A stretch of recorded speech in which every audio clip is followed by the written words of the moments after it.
आज की कहानी में एक ऐसी साजिश रची गई जिसमें निधि को बिना कुछ समझे सीधे जेल पहुंचा दिया गया। उसे लगा वो एक दोस्त से मिलने जा रही है, लेकिन वहां उसका इंतजार कर रही थी पुलिस। सबूत भी थे, गवाह भी, और इल्जाम भी। लेकिन सबसे बड़ा सवाल, क्या निधि सच में दोषी है या किसी अपने ने ही उसे बुरी तरह फंसा दिया है? सुबह की शुरुआत बिल्कुल सामान्य लगती है।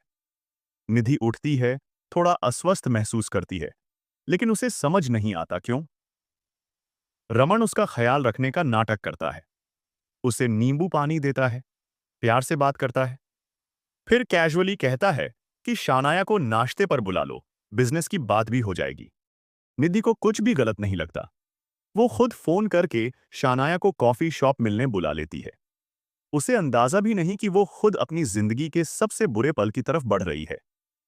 कॉफी शॉप में शानाया से मिलते ही माहौल अचानक बदल जाता है जब वहां एक सीनियर जज पहुंच जाते हैं। निधि हैरान होकर पूछती है, सर, आप यहां?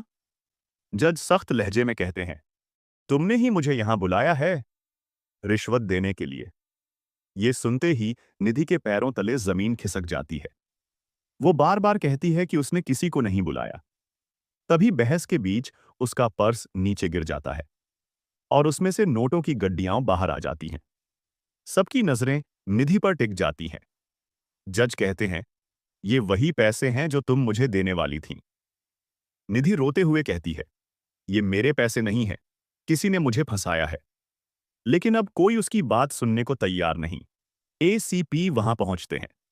जज उन्हें मैसेज दिखाते हैं जिसमें मीटिंग का जिक्र है। हालात पूरी तरह निधि के खिलाफ जा चुके हैं। एसीपी कहते हैं, आपको सीनियर जज को रिश्वत देने की कोशिश के आरोप में गिरफ्तार किया जाता है। कॉफी शॉप में बैठे लोग ये सब देख रहे होते हैं।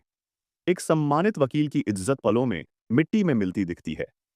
निधि आखिरी कोशिश में एक फोन कॉल करने की अनुमति मांगती है। वो रमन को कॉल करती है, लेकिन रमन कॉल देखकर भी फोन नहीं उठाता। यहीं साफ हो जाता है, निधि पूरी तरह अकेली पड़ चुकी है। पुलिस उसे लेकर चली जाती है। वो पीछे मुड़कर देखती है, जैसे उम्मीद कर रही हो कोई उसे रोक ले, लेकिन कोई नहीं आता। निधि जेल पहुंच चुकी है। सवाल अब भी वही है, क्या सच सामने आएगा या ये साजिश उसकी जिंदगी हमेशा के लिए बदल देगी?